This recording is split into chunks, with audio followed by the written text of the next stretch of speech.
Hello, and welcome to another episode of Boundless Body Radio. I'm your host, Casey Ruff, and today we have another amazing guest to introduce to you now. Julie Marie Sipes is a small town girl that moved to Mesa, Arizona around the age of 24 to become a pharmacy technician.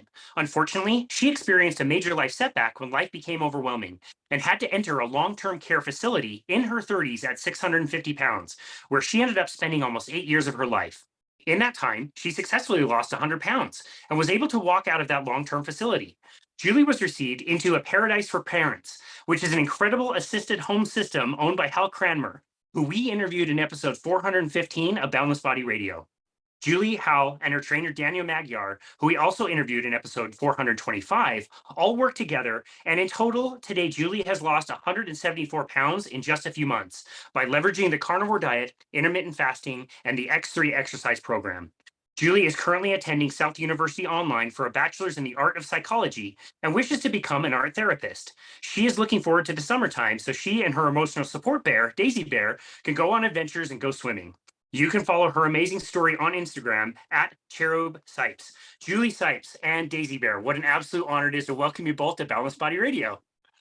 Thank you so much. It is such an honor to host you. You may have picked up my voice kind of cracked a little bit as I'm talking about Hal Cranmer, and I'm so grateful that I was able to encounter him and find the amazing work that he is doing. It's so amazing. You can't imagine a more depressing topic than working with people who are really struggling with their health, many for many years, with several people who they're going to check in and they're not going to come out of that facility alive. And to hear him get into this business for the business of things, but then start to take such an appreciation and care for the patients to try to help them, and to see all these videos of people in these facilities that are doing great and they're thriving and they're improving. It's so inspiring. It's so inspiring. I've been so excited to talk to you for several weeks now. So thank you for doing this. You're welcome. I'm excited. That's so great. I just have to say, you mentioned a little bit to me off air that you are a fan of wrestling. Is that correct? Yes. Oh my gosh, it's so funny. My mom tried everything to not have me watch wrestling because she thought it was more like, you need to be girly. But I go, it was Clash of the Titans, and I was hooked. That's amazing. I think my parents Yeah. successfully stopped me from watching wrestling, so I never really got into it. Who was your favorite wrestler? Sting the wrestler, and then Okay. DDP was the next one. Dallas Diamond Page? Yeah. Have you Yeah. ever The diamond, Yeah. whatever? Yeah. yoga? Yeah. He does yoga. I want to do that someday so bad. Wow. So yeah, that's right. He kind of got into the health space a little bit, right? He does yoga. What other things does he do now? I'm not sure. I know he meets fans and everything, but the story behind him getting into yoga is that he had a match and he ended up hurting his back really bad. And they said he shouldn't ever do wrestling again.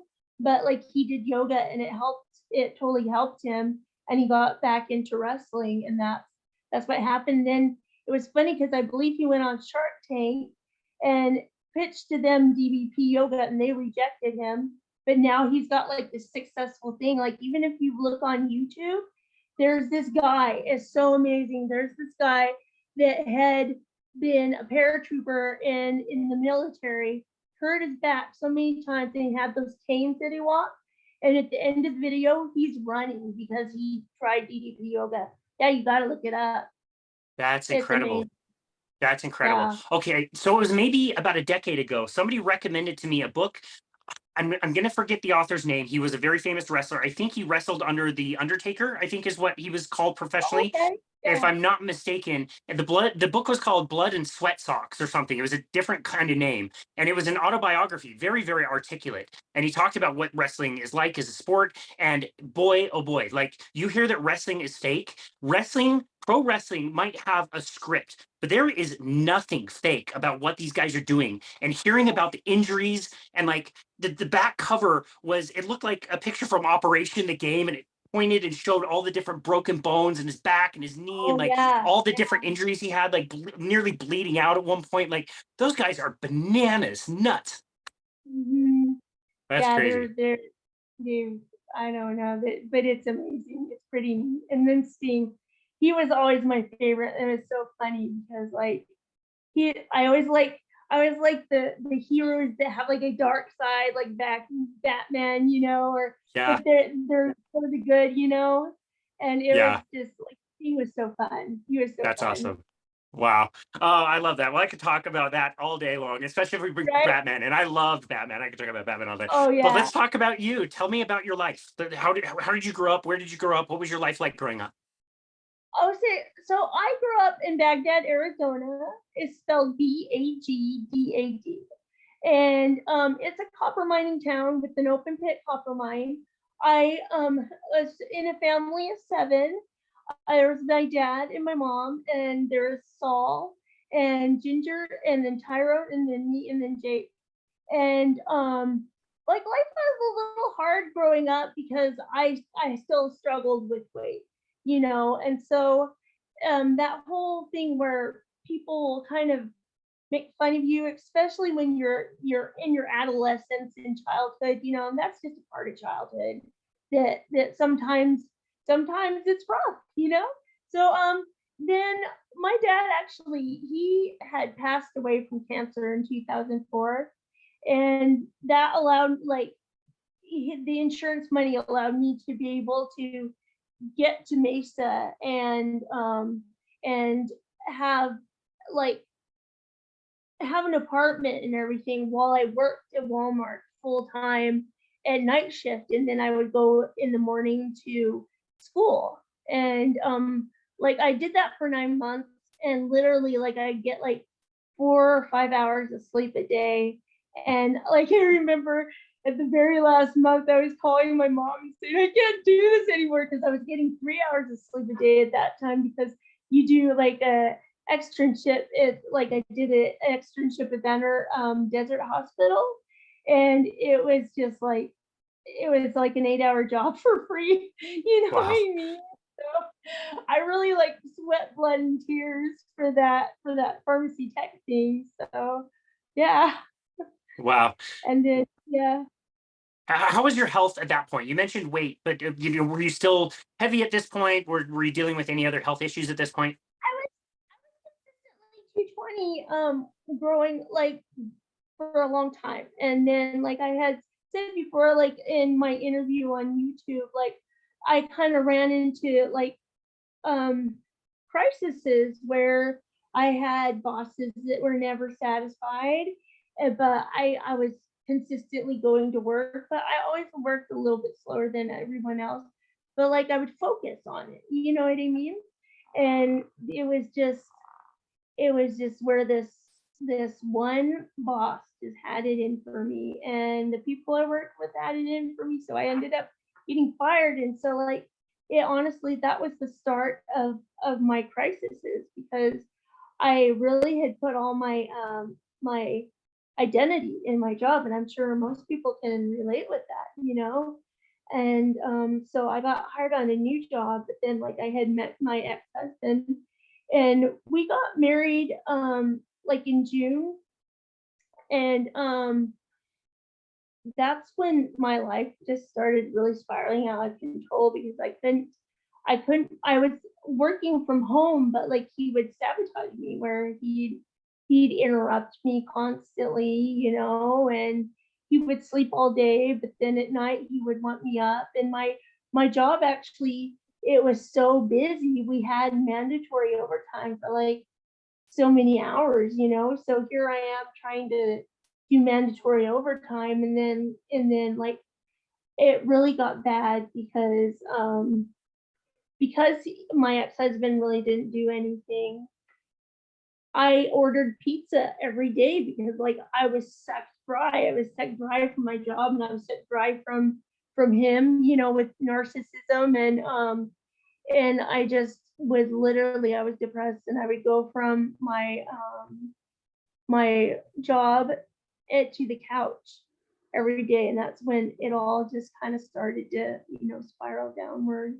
Wow. So Well, they say yeah. trauma is a big change in a short amount of time. And having any one of those things happen would be traumatic, in my opinion. But to have a convergence of, losing the job, losing your identity, getting married, and then losing that relationship all within what, like a year and a half, a pretty short amount of time. That would Yeah. be heavy heavy trauma to deal with. Right. A lot of people Yes. say with weight gain, there is that component of trauma. They also say with some people with weight gain, it's almost like with the trauma comes almost this protection feeling. You're almost like putting a barrier as you're gaining weight between you and the Yeah. world. Can you relate to that? Is that something that you actively Oh, felt? definitely, because like, and like I honestly haven't told a lot of people this, but I'm just sometimes I'm afraid of guys, like, because it's just I feel vulnerable, and I think it has to go back with just being a little bit intimidated by my dad. And I now when I say that, I want people to know that I adore my dad so much. He's one of my heroes. He was a Vietnam veteran, and when he died, it was really hard. And I always like wear Marine stuff, like a Marine hat and hoodie to remember him by and keep his strength with me. But it was where it was just pretty scary to deal with guys. And so like I believe you're right, part of that was protection from just from just a basic psychological thing back in my mind. Yeah. Yeah. No. And the more I'm doing our show, and, we talk a lot about health and fitness, but we also talk just as much, if not more, about mental health. We cover it all the time. Right, And it seems right. like so many people have a similar story, and we probably all do. And we can probably all recognize it and identify it without being judgmental of our parents. Our parents are doing the best that they can. I don't know if Yeah, anybody escapes exactly. I don't know if anybody escapes childhood without some form of trauma. And I don't even think it's fair to compare like my trauma to your trauma to somebody else's famous trauma. Maybe it was more or less, but it's all relative. We're all just little kids experiencing this. And again, I think our parents, generally speaking, are trying the best they can, unless there's Yeah, something exactly. deliberately abusive about the relationship. But yeah, it just doesn't seem Right, like any of us really get out of childhood without a few scars and a little bit of trauma to deal with later. right. I Wow. totally agree. I totally agree. Yeah. Parents are So, always doing the best they can. Children don't come with a manual, you know what I yeah. mean? So, Yeah. and So, each okay. each child's like, oh, I'm so sorry. Each child has their own different quirks and personality. So, Yeah, no, that's a really good point. Okay, so all of this is happening. Where are we now chronologically? Like, what are we, 2007-ish? so I got married in 2012, and then like 2 years later, 2 to 3 years later was when I ended up in Osborne Health and Rehabilitation because I Okay. got cellulitis, but the weight was so bad that Okay. it was where I was 650 pounds. Okay. So let's go to that 2 or 3 years. What exactly is happening? Where are you before you get to the long-term facility? What is going on in this time?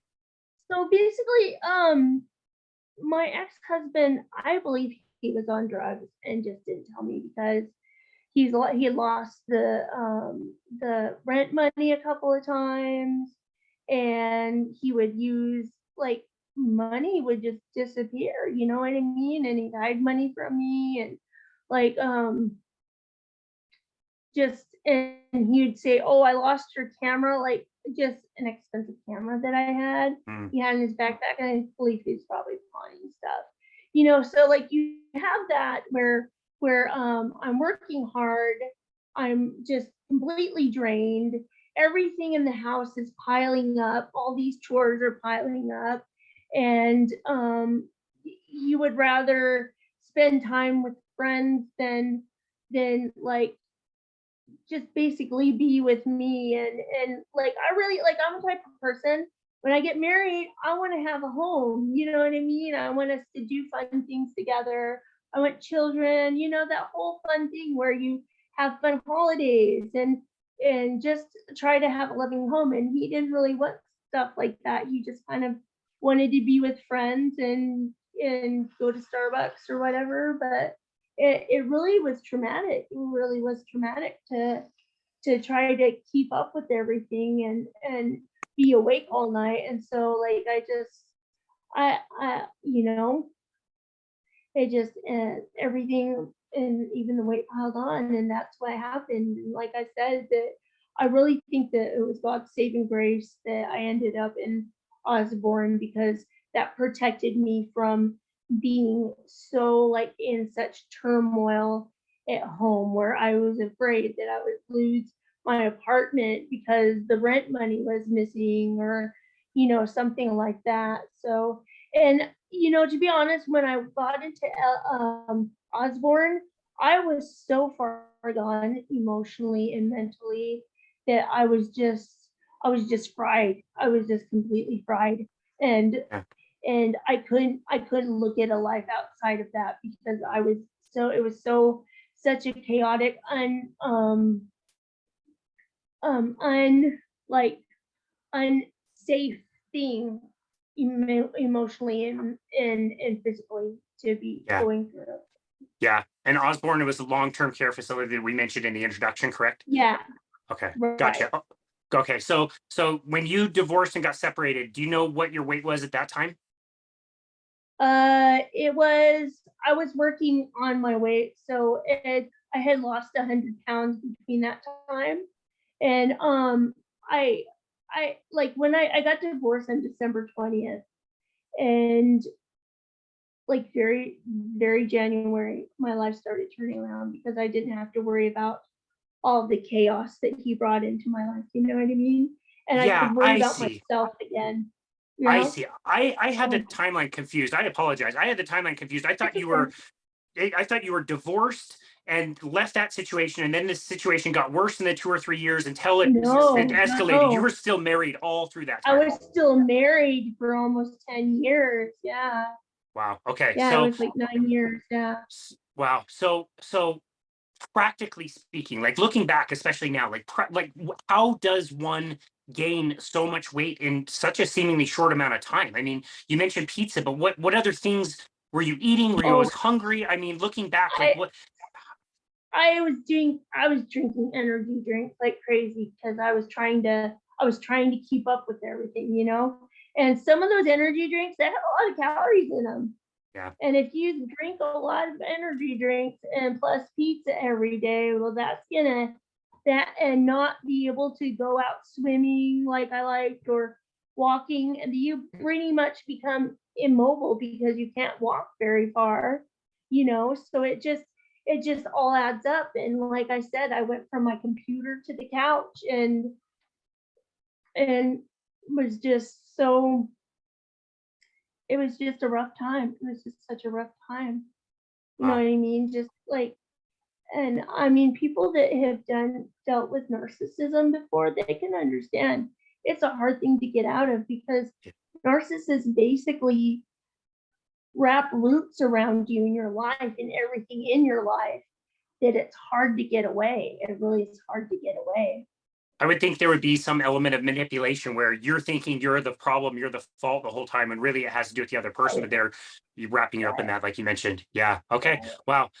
Wow. Well, what does it feel like to lose your autonomy? I mean, like you said, Oh, it's one thing to not it, walk and to not swim, and but to like your choices and right, the direction your life wanted to go. I mean, what a horrible right. dark place to be in.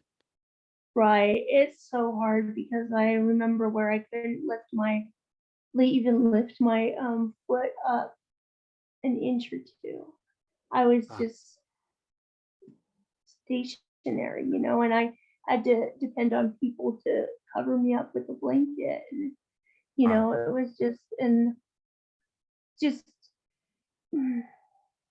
it's really hard. Like, when you're in, like I said, I was too far gone, so I really needed help. But like, once you start realizing that you want your life back, and you're not as scared, because I guarantee you, everybody that's in that bed over at Osborne right now, all my friends, they they have some sort of trauma that's keeping them there. And until that trauma is resolved, they're probably gonna stay there. You know what I yeah, mean? yeah, yeah. No, that's just so sad. It's hard to hear, frankly. It's really emotional and Yeah. very tough. So Oh, so before we get to the long-term care facility, in this time, did you ever think like, okay, this is really hard, but enough is enough. I'm going to try something. I'm going to do something. Did you ever think about like trying any weight loss programs, successfully, unsuccessfully? Like, did you know like what people say about how to lose weight and like reducing calories or exercising or any of that? Was that part of your consciousness at that time? I honestly, like, I got like one of these little stationary pedal things for when you sit, but I couldn't do that. Like, it was so awkward, and I am 4'11" and a half, and so like sometimes things just don't work. You know what I mean? And so I did try. I tried to get that, and by this time I wasn't able to go to the pool. I missed swimming so bad. Like, I'm really hoping this summer I can go swimming because I haven't been to this swimming pool like 10 years. That's a hard thing when you love the water. Yeah, especially in Phoenix, it's like Um, essential. oh, I know. Like, night swimming is the best. You know what I Oh, mean? So, so great. and Wow. it was really hard. Wow. Okay, so you described entering the hospital. You said cellulitis is what you had. They entered into the Cellulitis, hospital. yeah.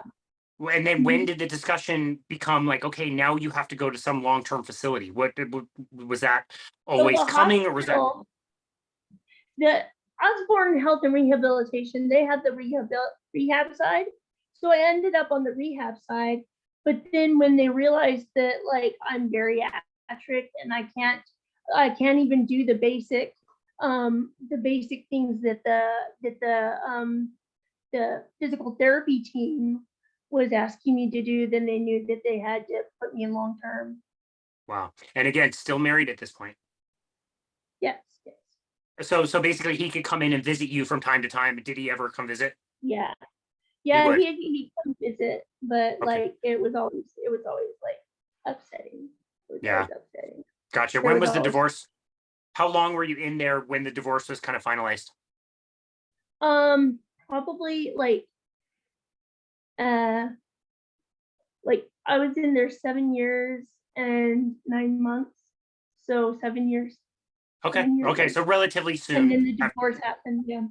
Gotcha. Okay. So you talk really highly about Osborne, and this was a place where definitely some healing happened. You were able to lose 100 pounds while you were there. Tell us about your experience Yeah. there. What was it like? Oh. So it like first of all, the therapy team with Tony is rock star. They're the best, you know. And then there was always the activities people that made things fun. There's been a couple of them that through the years.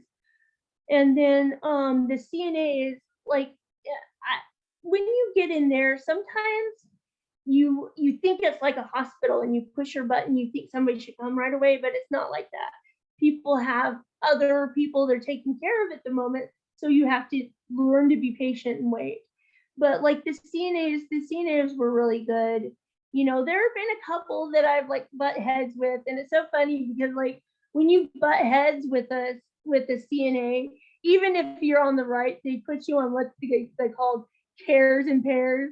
That's pretty much like you're in the naughty area, and they have to defend themselves against you, even Wow. if you're on the right. It's just crazy. Like I got put on that one time, and this one scene is like, I'm not doing that. Like she's fine. But I really had to learn how to be patient and work with people and say it's okay if you have to do something first. But like I really tried to make my room like the relaxation room, like where everybody can go and just decompress, because sometimes it's hard for CNAs to have to deal with so many people and so many cares for them. And then just sometimes they get yelled at, sometimes they get snapped at. So, like I really tried to just have it to be a room where people enjoy coming to, and we Yeah. laugh and talk. That's great. That's really kind of you. Our healthcare workers just really have it rough out there. So that's very kind of They you. do, they really People, do. the residents in the facility, are they there for a variety of reasons, or was it just specific reasons?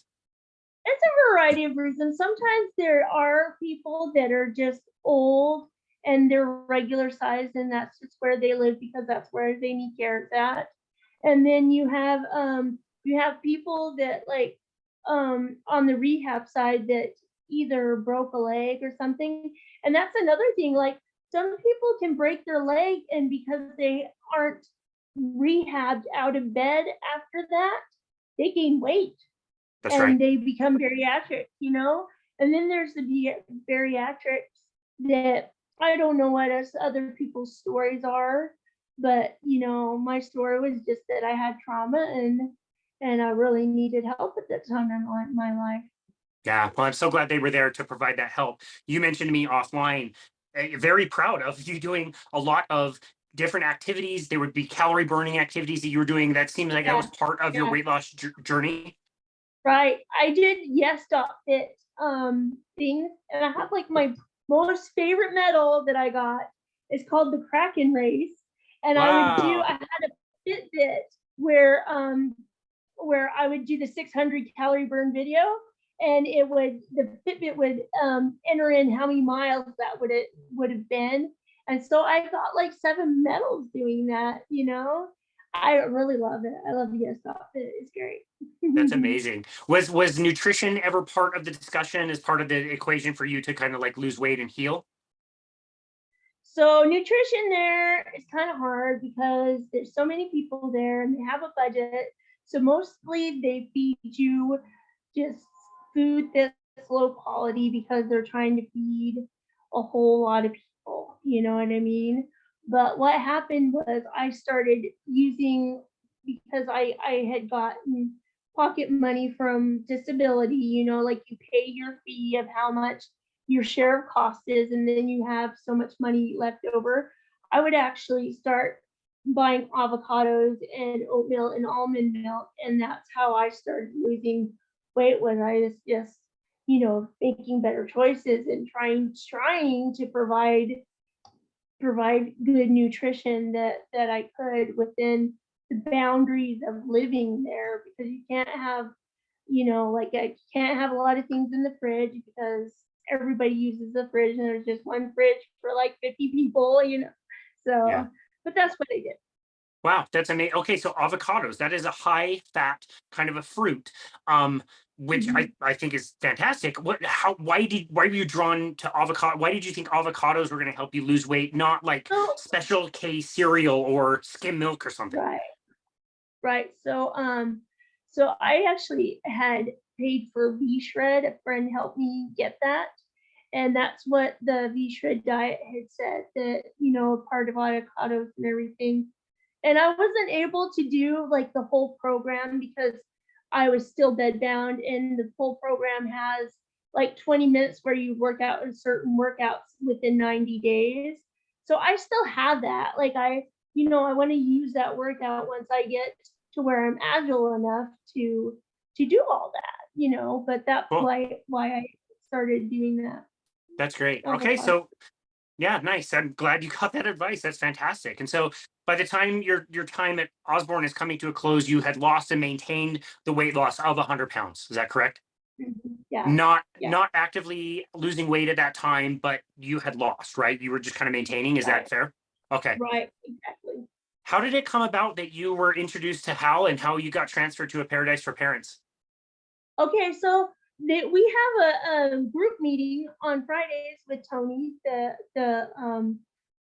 the manager of the physical therapy team, and Hal and Paul, the house manager, had come to our group meeting and asked, you know, asked, kind of was getting a feel for who was ready to come out of the Osborne and maybe be in their house to start to get back to life, you know. And I was really shy at the meeting. I was really shy because, to be honest, I still had to have help in the bathroom, and so I'm like, well, you know, I'm not that skilled at that yet. You know, I haven't lost enough to like help myself in the ladies' room, but you know, they were saying that was fine. So I ended up in here. So that's how I got introduced to Hal. Now Hal and I had a meeting with Daniel, the trainer, and it was so awesome. Daniel is amazing. He he has a lot of knowledge about like bodies, scientific things, about what blood levels will cause weight gain, or no, don't quote me on that, but just basically he had a lot of knowledge about how the body works and different things that will affect it from losing weight. That's a better way of saying it. Yeah. But yeah, he's amazing because like I've lost 174 pounds doing what Daniel has told me to do. And you know what I mean? But I also know that like for me, I am like a high believer in God. And so, you know, when I was in Osborne, I had listened to a talk by a spiritual leader named Russell M. Nelson, and he said, have God help you up your mountains, no matter what that is. And I was like, well, my mountain's definitely my way, and I want to get out of here. So I literally started praying for help. And then, you know, like his miracles are all around. Like it's a miracle I lost 100 pounds enough to walk out of Osborne. It's a miracle I've lost 174 pounds, you know, and it's a miracle that he led me to Hal and Daniel and you know, and just like his miracles are still there, you know, and I definitely believe in prayer. And, you know, if anybody out there is struggling, you know, go to God with it, and say, hey, I need help. And it may take take a little while to pray over it, but it'll definitely happen, you know, it'll definitely happen. That's amazing. So Russell M. Nelson, the leader of the LDS Church, the Mormon religion, did you grow up Right. in the LDS faith, Latter-day Saint? I did. Yeah. Wow, cool. Yeah. Yeah, so did I. Very cool. Yeah. Cool. Yeah, I'm not a part anymore, but yeah, I served a mission in Brazil and everything. And yeah, we're right outside the Salt Lake Valley, and so yeah, he lives obviously in the valley, and he's an amazing leader for the church. Again, I'm not with the church Yeah. anymore, but he's been amazing, and that's cool that you got so much inspiration from him, and that you used the power of prayer. I was going to ask you, that must have been very difficult to leave Osborne because you'd made all the friends. You were friends with all the staff, so Yeah. And I had so a lot of friends. I'm so sorry for you're good. interrupting. Go ahead. Go ahead. I was just saying I made a lot of friends with the residents too. You know, we would play Uno together and just and so I you know I really learned in there to love people. And you know, sometimes when you're going through hell, um, there's blessings behind it. That's just the Yeah. thing. Is like you're gonna grow. That's the space where you grow sometimes when it's the hardest. And I really learned to love people and to be patient and to say it's okay. If something happens or if you make a mistake, it's okay. And Yeah. I think that made me a lot of sweeter person than I was originally when I got into Osborne. So Wow. I'm Well, really that's amazing. happy for that That's growth. amazing. Yeah, that's amazing. And so again, through power of prayer, you decide to switch over. You meet Hal, wonderful human being. You meet Daniel, wonderful human being. I can't say Yeah.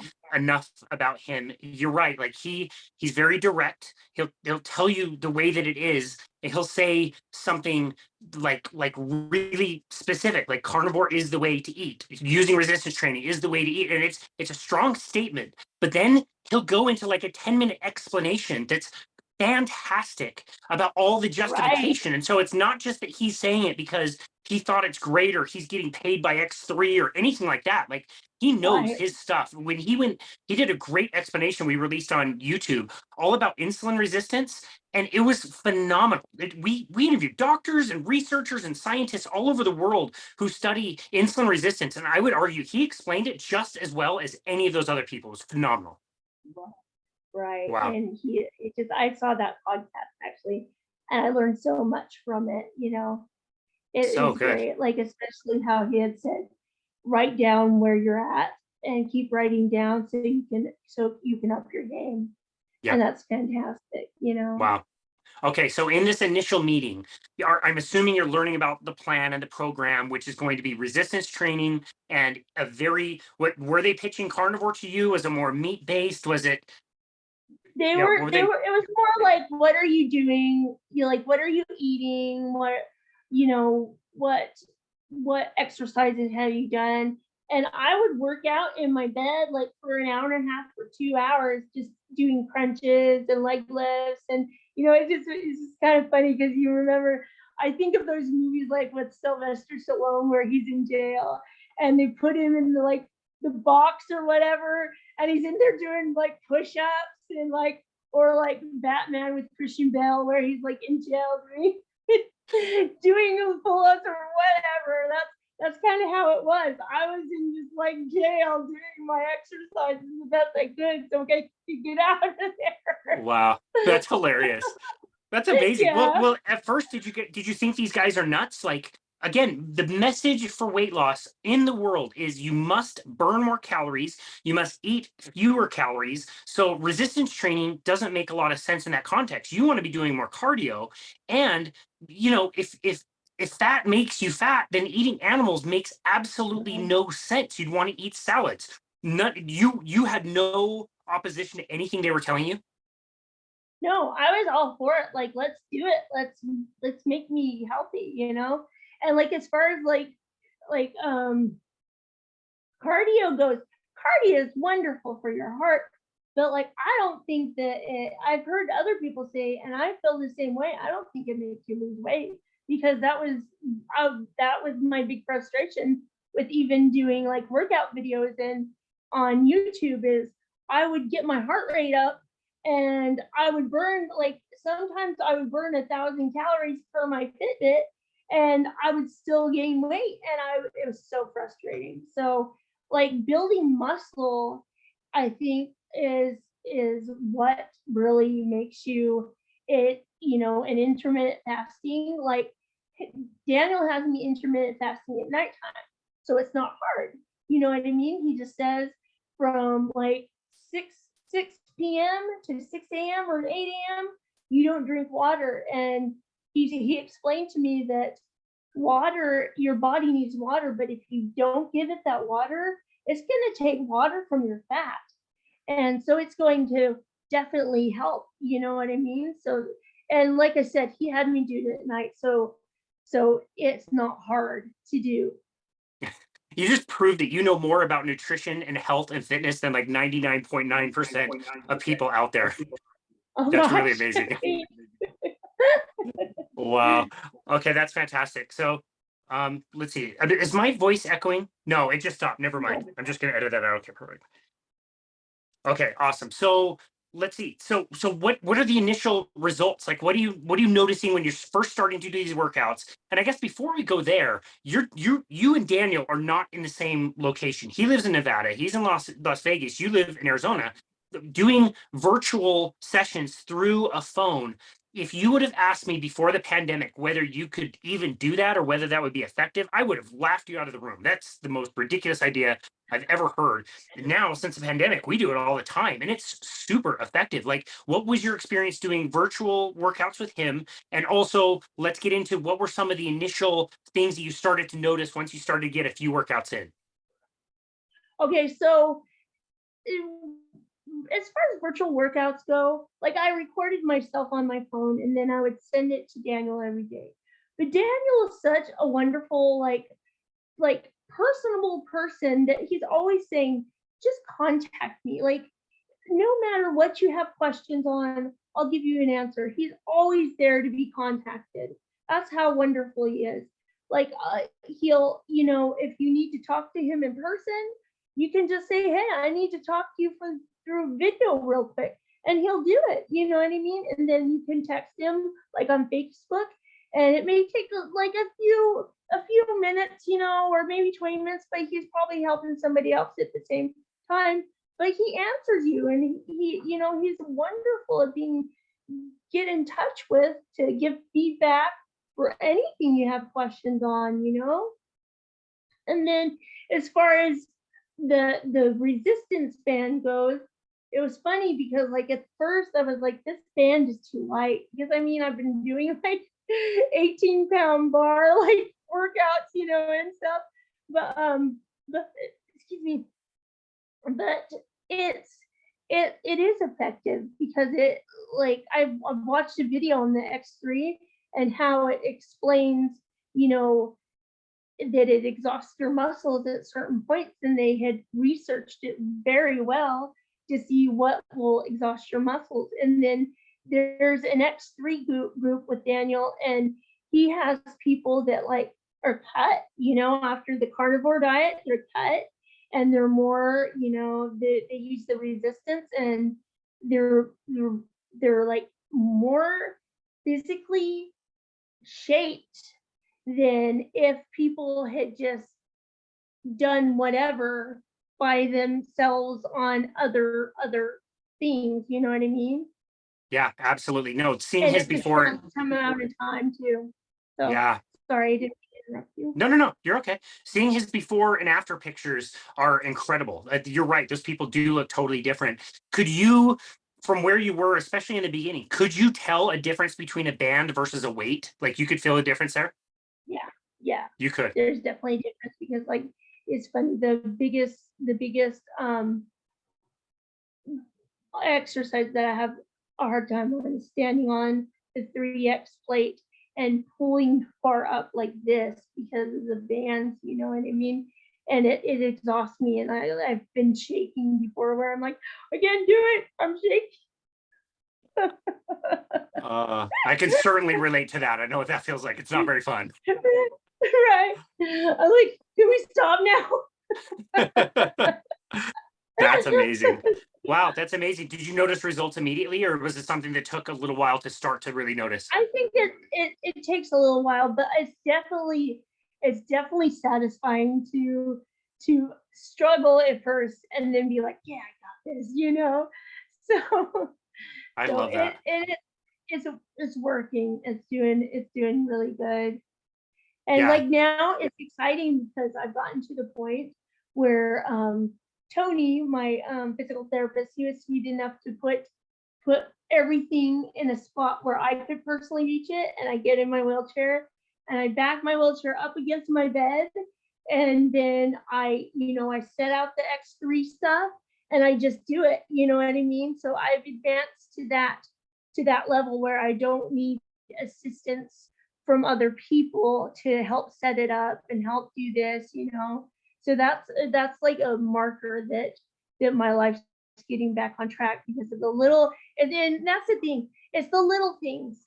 It's the little things that you're like, notice today, like, oh, I couldn't put on my socks and shoes today. I couldn't do that yesterday.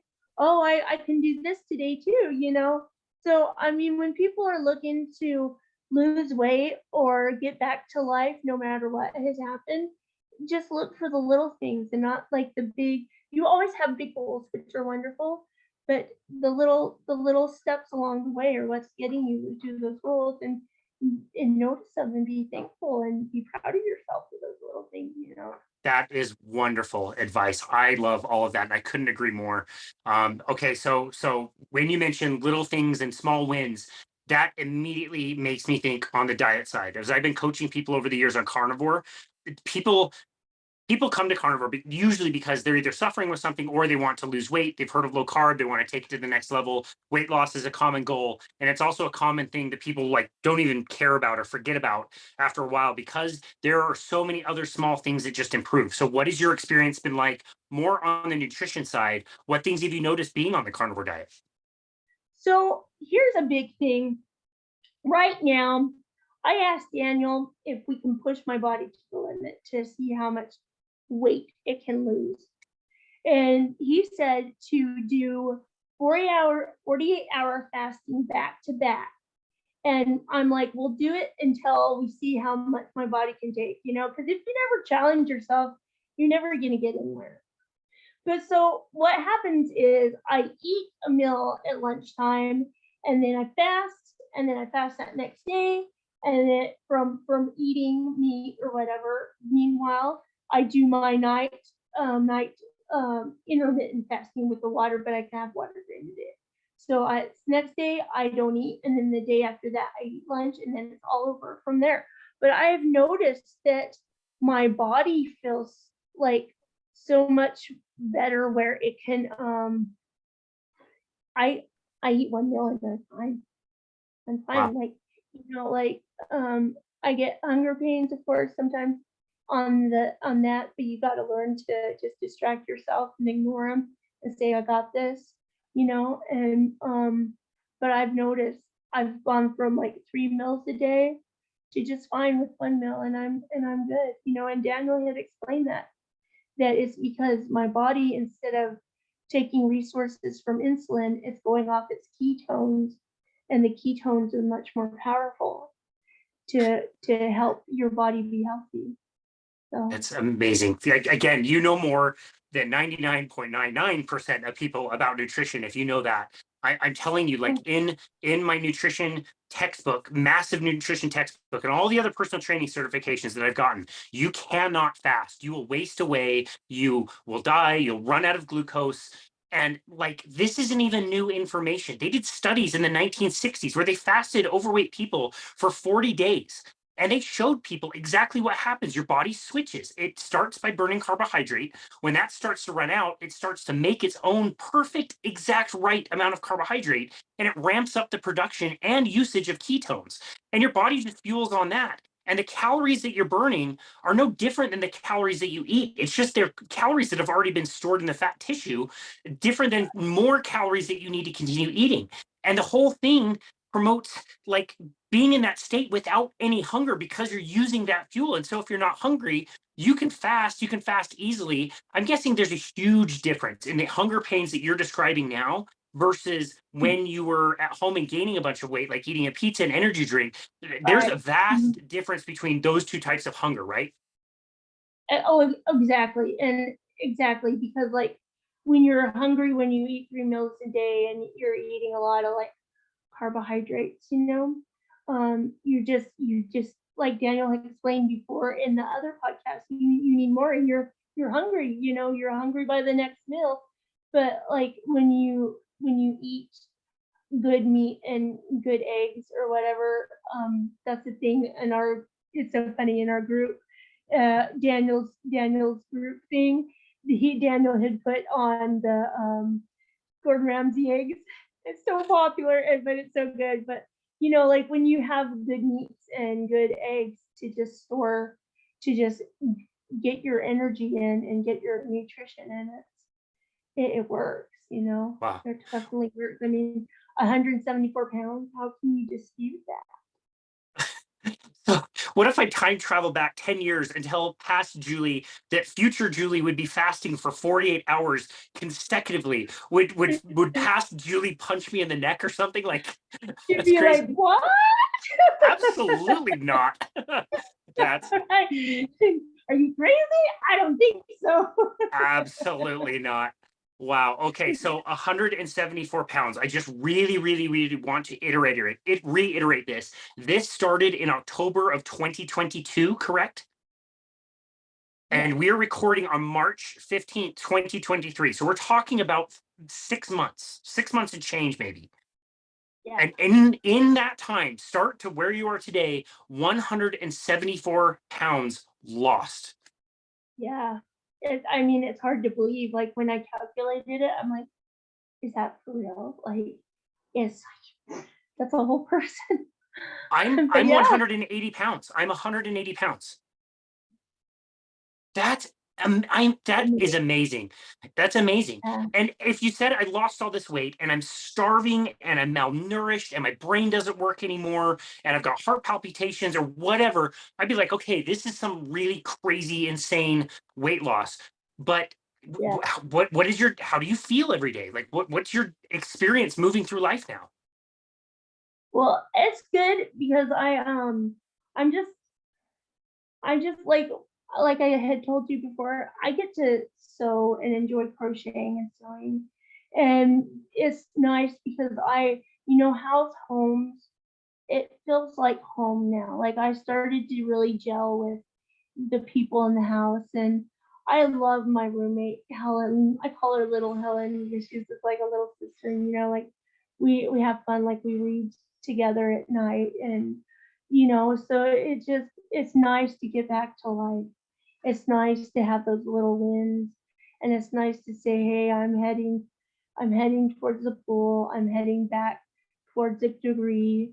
I'm heading back towards life. And all the little things that you can't do when you're stuck in bed, immobile in a nursing home. You know what I mean? You have to have people bring you things, and even though I still sometimes have to have people bring me things, it's much more easy for me to move around and do as much as I can before I ask, you know?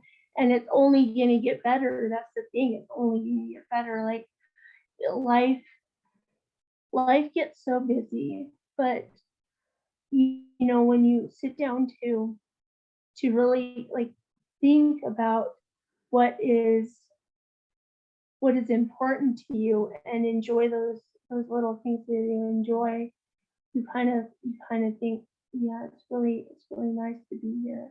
You know, like the birds chirping when you go on a walk or something. So, That's yeah, that is absolutely incredible. I was going to ask what it was like for you when you started to dream again, when you started to realize this isn't the rest of my life. I can get out of this. It is always going to get better. Today is the worst it's ever going to be for you. Oh, that's so amazing. After everything that you've been through to now have this new outlook. You mentioned something very interesting, and I noticed this with myself. I noticed this with other carnivores. Birds chirping, stupid, silly little things that everybody takes for granted. When you're eating the proper diet, I would strongly submit that not only is your spirituality enhanced, your gratitude is enhanced. I would say your presence in it is enhanced to the point that like a robin in a tree outside my window is just like for no reason, just like joyous to see or hear. Like, do you experience that, especially when you eating a carnivore diet? I think so. Like I think once you get your nutrition handled in life and you start to exercise and be motivated about exercising and taking care of yourself, I think you do notice those little things a lot easier because your body doesn't feel like crap, your spirit doesn't feel like crap, you know, and like motivation is a big thing. Like that's one of my things that I love to go on like go on TikTok and they have motivational little clips and it'll pump you up, you know what I mean? Or like when I was in Osborne, I always did this guy named Wake Up Time and it's spelled all the same together. And I would listen to his his track that he made on either Spotify or, you know, iHeartRadio. And it'll help change your outlook on life. And I think, you know, especially with people that are overweight, because we get ridiculed so much, and because I think sometimes the weight is because we don't have control over our own lives, or we're not told we can be whatever we want to be, you know, and we don't believe that in ourselves. I think sometimes that we gain weight because of that. But once you start listening to motivational things that say, "Hey, you're one in a million, and you've got this," and you progress. You know what I mean? You end up start dreaming, and you end up start acting, and then you end up becoming the person that you want to be. That's so beautiful. Wow. I love that. This is a really good segue. I'm glad we talked about this offline to make sure this is okay for you to talk about. This can be pretty triggering for people in today's day and age. The body positivity movement. We're hearing a lot more about fat shaming, body positivity. We need to accept people for the way that they are. I don't know of anybody that doesn't agree with that. I think everybody is on board with that. There are some people that say there's a difference between body positivity and metabolic unhealth. And where do we draw the line? And that is a really sticky and difficult conversation to have. I think it's important in today's day and age to have it. And you have a very unique perspective on that. And I would love to hear what do you think of the body positivity movement? And I'll even add on to that the idea that is being very strongly promoted recently, very recently, obesity and metabolic diseases are genetic. You have genes, you're going to get this. There's really not that much you can do about it. You can exercise or eat right, you're not going to get over it. So here's some weight loss drugs and here's bariatric surgery, which I think there's a place for those things. But what do you think about all of that? What does that make you feel? So here's my feelings on this. And I want to be very delicate about it because I don't want people to feel like I'm dogging on them. Okay. So body positivity, I think that you definitely should feel beautiful about yourself or feel handsome about yourself. But you are going to feel so much better if your body is healthy. And that's the big thing is sometimes, like I said, whether you have problems being sick because you're bariatric or being sick because you're bulimic, you need to get your health in order, and you will feel so much better when you get your health in order, and to just kind of say, well, just be positive about your body. You don't really know the benefits until you try to exercise and try to eat right. And then when you feel that euphoric feeling because your body's getting the right nutrients and your body's getting exercise, you feel so much better about yourself and you have pride in yourself. And it's pride that you never knew before, And bariatric surgery, I had bariatric surgery, a gastric sleeve. You could fail on that. I failed because I didn't have my nutrition in order, and it's you can have genetics as far as genetics go. Yeah, genetics will play a part, but there's like the carnivore, 174 pounds gone, there's exercising. Just pick an exercise you like to do. There's roller skating, there's bike riding, there's swimming, all those wonderful things I'm looking forward to. And you should be positive about your body, but you shouldn't just neglect it either, because you're neglecting your body at that point. It's not pretty. It's not pretty to end up in a bariatric facility where you can't do anything for yourself. Yeah. It's miserable. I'm telling you, it's miserable to be unhealthy. Wow. It's just miserable. Thank you for sharing that insight. I'm glad that you were very delicate in sharing that. It is a difficult situation. I'm going to give you an example. Recently, I was at the Low Carbohydrate Denver conference that I drove out to in Denver. And, the people attending this conference are low carb. They have probably done low carb for a while. They're doctors and scientists and researchers and trainers and nutritionists and dietitians. Most of the people in that room have lost a tremendous amount of weight, or they're very fit, or they were never overweight to begin with. So that's great. And while I was there, I decided to do a podcast episode where I was collecting like 10-minute snippets of just some random sampling of some of the attendees there. And it was so fun to meet a whole bunch of new friends and see where they were in the journey. And one guy who signed up, his name's Mike Burns. Mike, you're such a stud. I'm so glad I got to meet you. Mike, I saw that he is attending. He signed up for a 10-minute interview, and he owns his own company making cabinets or something. So, okay, not really related to low carbohydrate, whatever. Once he sat down, I recognized him because he was sitting in the front row with me. Like, this guy is front row Joe, like paying attention to all these people. So I'm like, wow, okay, I wonder what this guy's story is. He sits down, bigger guy, has some weight to lose, and he says, I had a heart attack in April of 2022. I found Carnivore a week or two later. I've lost 60 pounds. I'm so excited. I just want to learn more about this and start to share my story. And it's like, you never know. You never know where somebody is on their journey. He's already progressed so much. He's got a little bit more room to go, but he's so jacked and he doesn't care about what, attending this conference with a bunch of fit people. He's in the front row learning about this stuff because he's so excited about it. And I think it would be easy to judge anybody who's carrying a little bit of extra weight, but we don't know where they are in their journey. And we should all be working towards not just weight loss or looking a certain way. That really has almost nothing to do with it. It's about being healthy so you can enjoy your life and enjoy all those wonderful activities that you mentioned that really make us human. The ability to move and to be independent and to share and to be kind to one another. You lose that if you can't take care of yourself. So again, it's hard. We all have that tendency to judge other people, but I think we should all remember that our situations are very unique, and I think we can do both. Like, we think we can acknowledge that where people are on their journey is where they are, and there is a progress there that we can also still make towards health, regardless of whether that's weight loss or not. Right. One thing that I want to comment on is because as far as trying to have pride in yourself and exercise, there's going to be haters. There's going to be haters that say ugly things to you. But you know what? I always say, ignore the monsters and become the beast. You know what I mean? You have you to answer to for your health and your physical fitness and how you look and how you feel inside.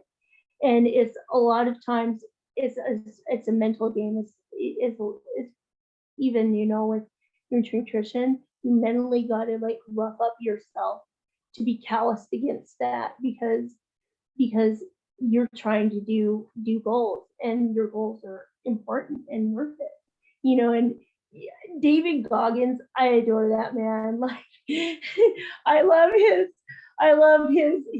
his snippets of things. You know, go look at David Goggins and see his story, and you know, just kind of you know, callous yourself against people that say ugly things, because your goals are worth it, and becoming the person you want to be is worth it too.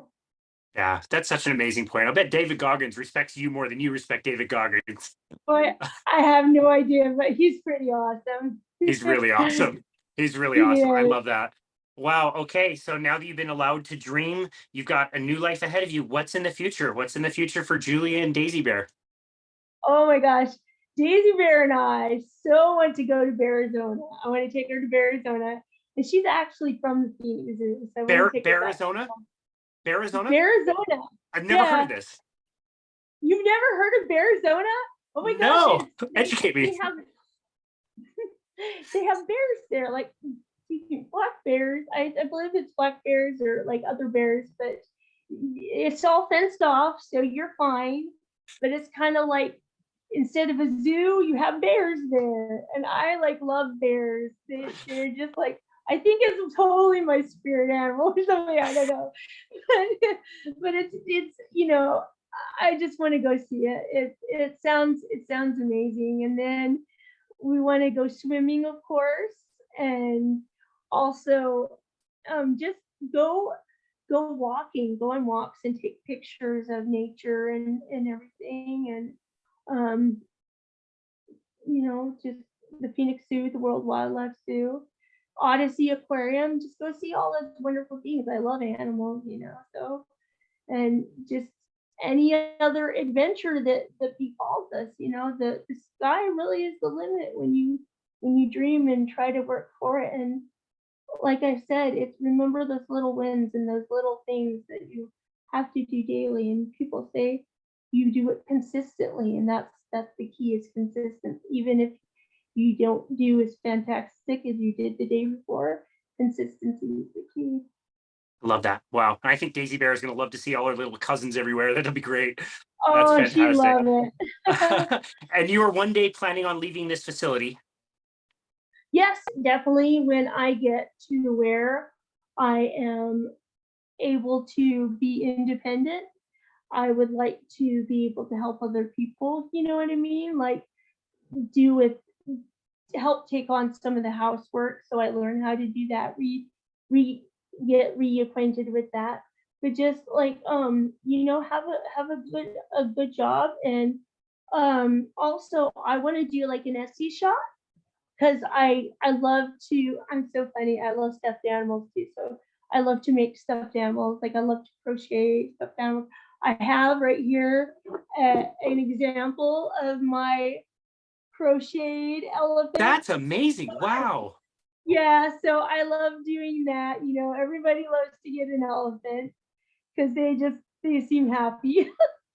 So I think crocheting, I think of like a really terrible kind of like crooked scarf. That looks amazing. It's all like 3D and everything. yeah. Wow. It's a lot of fun. Wow, that's amazing. Okay, so out in the free world, you're here in a somewhat controlled environment. You can make your own decisions. You can do the workouts or not do the workouts. You can eat the food or eat something different. You're going back out into a really crazy world. It's not great out there. Let me tell you. The what you see at stores, and you see the people's health and what they have in their shopping carts. It's a little appalling. It's pretty scary, and it's a little, I would think, a little bit intimidating. Are you worried at all that you are going to relapse? I don't know. I don't think so. I think, like as far as okay, so here's the thing. As far as sometimes you have like a little cheat day or something, I feel that's okay. You know, but like I said, consistency is the key to things. And as long as I try to keep remembering, this being in a bariatric facility kind of like, even though it was good for me at the time, it kind of scars you too. That Yeah, you're like, I never want to go back to that. You know what I mean? yeah. Um, so I just, I honestly, I want to get married someday and have a family. There's still possibilities for that. But when I get that family, I want to make sure that I teach my children the proper nutrition. I want to teach them the happiness of exercising because it doesn't have to be grueling. Like I said, just do something that you love and it's fun, and I just, I want the happiest life that I can make out of out of my life. Things are going to happen that are out of your control. You can cry a day, but at the end say, I got this and pick yourself back up. I'm gonna keep going. I'm gonna keep pushing my body and keep doing crazy ideas of 18-pound bars and just just keep going. And it's funny because things like crazy ideas like really excite me. And I'm like, yes, I will do that and see where I Awesome. get. That's awesome. Wow. Well, I'm fairly comfortable for myself personally saying that I have found the diet I'm going to be on for the rest of my life. I don't ever see a situation where I would want to deviate from the way that I feel right now. I could eat these foods. Yeah. I've done it for 4 years very strictly. I could do this for the rest of my life. No problem. Do you kind of feel the same way? Like, if something didn't really tear you away from that lifestyle, could you continue eating the way that you eat now and doing workouts the way that you do now? Like I said, I'll probably do a little cheat days. I'm not gonna lie, but probably, just keep going on eating carnivore and just being as healthy as I can. You know what I mean? Yeah, Just that's the thing. That's the key. That's just eating as healthy as I can. You that's know. wonderful. So Yeah, that's wonderful. Well, this this episode's been amazing. People will find tons of inspiration with everything that you said, but for the people that were in your situation, that felt like life was over, that had no hope, that they were in such a dark place mentally, emotionally, spiritually, physically, what would you want them to know? I'd want them to know first that God is there. Talk to Him, and secondly, life is not over. It's not over. There's life out there, and once you everybody, like David Goggins says, everybody has demons. Once you try to face those demons, you're gonna flourish. You know, um, I want them to know that they're precious, that their soul is precious, their dreams are precious, and if they can get help dealing with whatever trauma that's causing it, then they can step into a space where they'll be able to flourish and just keep in mind the little wins every day. That's what'll get you there. It's okay to be a slow turtle. You'll win the race eventually. Uh, well, that is a wonderful way to end this wonderful conversation. Julie and Daisy Bear, where would you like people to go to find you and connect with you and the message that you're sharing? So Daisy Bear has a plushy community actually. It's sweet_Daisy Bear, but she has lots of friends. Check them out. If you need a daily giggle, the plushies are always up to something. And I love then it. my Instagram is cherub sites, or no, Perfect. cherub Yeah, chirp sites. Oh my Chirp gosh, I sites. blinked. Yeah, that's right. Yeah, That's chirp okay. sites. I think you nerd. No, chirp sites. Okay, that's awesome. Perfect. We will link that in the show notes. Julie, this was an amazing conversation. Thank you so very much for being so upfront and be willing to discuss these things. These are difficult topics to tackle. It's a difficult life that you've had to go through, and this could have very easily gone in a much different direction for you. I'm so grateful for you that you were able to find something different. You were able to find some amazing people, and that now you have a completely different outlook on life, and that you have the ability to share this with others. I think you're going to make a huge impact, and you're going to help a lot of lives. And that it's so cool. So thank you so very much for doing this today. Thank you for chatting with us. I will be following you very closely on social media, Daisy Bear as well. I didn't know she had a page. But again, thank you so very much for everything you've gone through and done, and to come out the other side and be able to share it. We really appreciate you. Thank you. You are very welcome. And this has been another episode of Boundless Body Radio.